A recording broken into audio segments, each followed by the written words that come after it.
guys, welcome back to another video, and in this video we are going to talk about cultural differences, or maybe the culture shock that you experience moving from Kenya and to Qatar. Because I don't really speak about Kenya because I've only ever lived in Kenya and Qatar. You ever live in another country abroad? You've worked in another country? Yeah, US in quotes. You wish. You okay, fine. So whatever. So we'll get right into it. Kumbuke niliweka in quotes, usiende kusema ameishi US. Wewe dreams are valid. Yeah. Unajua alipita nyuma wako wapi? Si yako US. Alafu so dreams are valid. Na Angie alisema alijaribu kwenda wapi? Acha kwenda kabisa.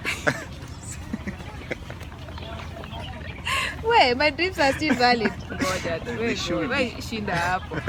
So what I can say, number one, for me, the first thing that I noticed different when I came to Qatar is how people, like, the shock was not on me. Like, I was not the one being shocked. Like, people were getting shocked about my hair, like what the things that my hair could do.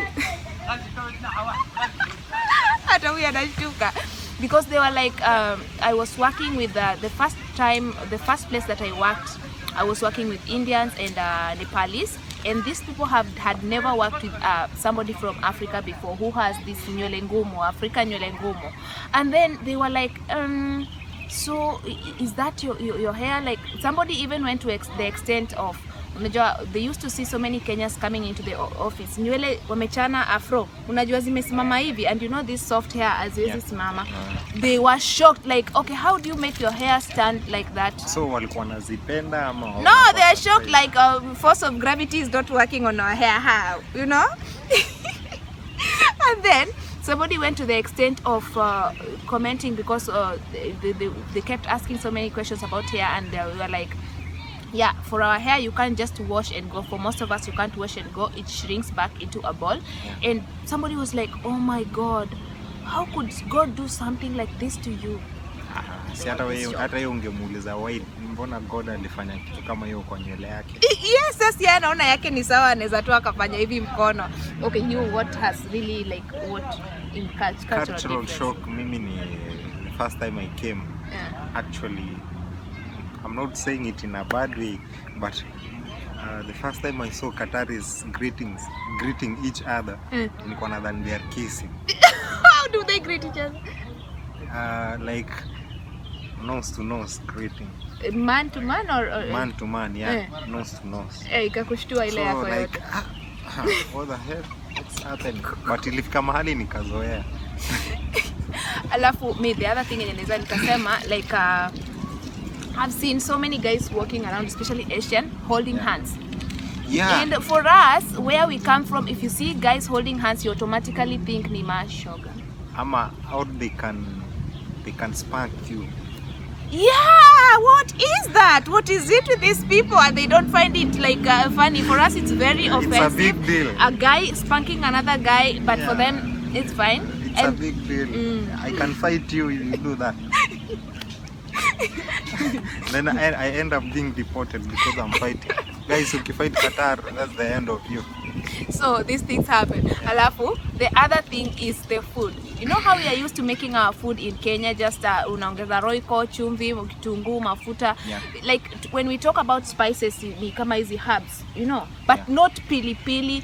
Food here is so spicy, you will be shocked, you will be crying as you eat. You've encountered that? The same. Then, yes, and very oily. Then kuna kachapati kanaitwa kubus. Kubus, ash. Kila chakula unasaviwa iko na kubus. Hiyo kikula.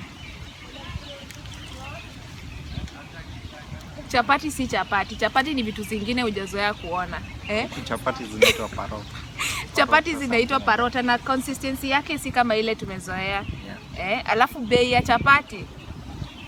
It's one real equivalent to 28 shillings.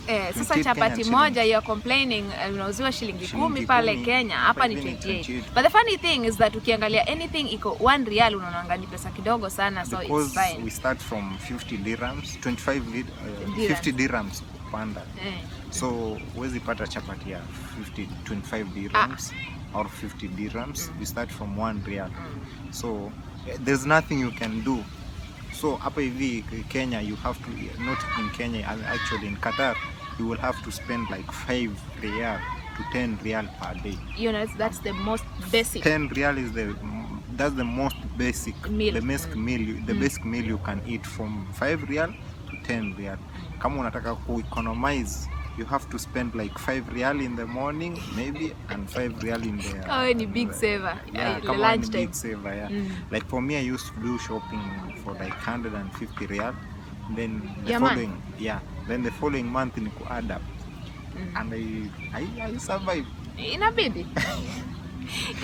Then una avoid kukula nje mostly kama hotels, but pia unajua guys, ukikuja Qatar usijikalie sana. Pia enjoy life. Sababu unajua pesa unatengeneza, haujui kama utaipata Kenya. You won't know here it will be the end of you. The next time you're going back home in a different way. So usijikaze sana. If you see a nice shoe somewhere, buy it. You can buy it. For me, I buy shoes once a year. That's twice a year. That's my budget. And I make sure I have a nice designer shoes. Yeah. I'm not designer, bana. Na buy viatu kutoka Kenya. Okay. 3,000, 1,500. Which is fine. So since I came to Qatar, I've bought only 3 pairs of shoes. So the other thing I noticed about these people, like for me, I find them very polite. I find they not like I don't know. I've not interacted so much with the locals because I find that the locals keep to themselves. Have you interacted with Qataris? Yeah, actually, where I work, we interact with a lot of Qataris. These guys, they are very nice. They are nice. Yeah, they are very nice. They are very kind and very respect, polite. Yeah. Very respectful. Another thing in Qatar, kulala njaa huwezi. Ni tricky.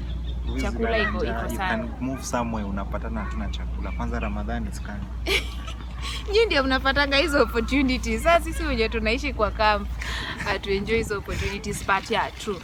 People are very generous with food around here, and it doesn't have to be the locals like Qataris. I work with a lot of Indians and Filipinos. They cannot eat without inviting you. Kwanza mimi ndio huwa najipata mimi nimeanza tu kukula chakula yangu bila kuambia mtu do you want to eat. Si tumezoea hivyo in Kenya, but huku you want to test this, like they will put the food at the center of the table, then you pick whatever you want. You pick from this, pick from that, and then you also just eat with wanapenda kuinvite sana. Yeah, pia wewe unaeka tu hapo mnataka kuonja ugali yangu, which brings me to the point. Kukataa chakula yenye mtu anakupea ni offensive. It's offensive. Mtu anafeel vibaya. Yeah, it's very offensive. So mostly to the Arabs, when the Qataris, someone decides you to give you something, just yataka uendi kuikula, give someone else. Chukue tu at that point, chukua tu alafu useme tu shukrani. So, and the other thing is that finding our local the food that we are used to locally here is very, very difficult. Like we have to resort to eating something called semolina, ndio inakaa kama ugali, because we are Africans or we are rather Kenyans, we are used to ugali, but here finding maize meal. Where do you buy your maize meal? We buy some maize meal called semolina. Okay, it's nice. But if you want, it's like uji. Uji. Like ukitaka tu ile like ugali ya unga ya jogo, you have to tumana mtu akienda nyumbani, ama ukitoka nyumbani unabeba stock.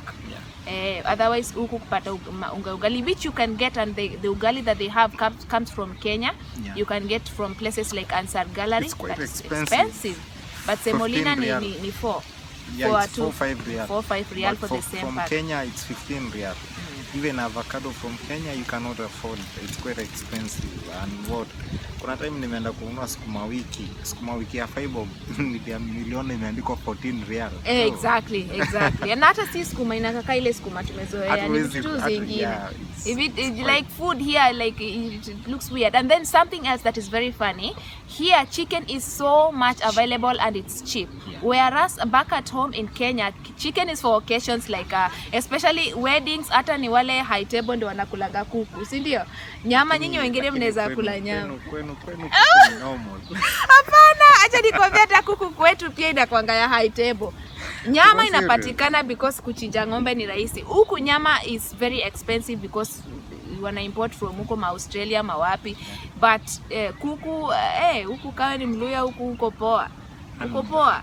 Hakuna country yenye nimeona like Qatar is the Arabs wanapenda chai wanapenda chai kuliko venye hata tunapenda chai sisi wenyewe. Yeah. So that's the it's not a big cultural shock, but it's something to take home, something to consider. It's funny in general. That's it. Otherwise, it's a nice country to live in.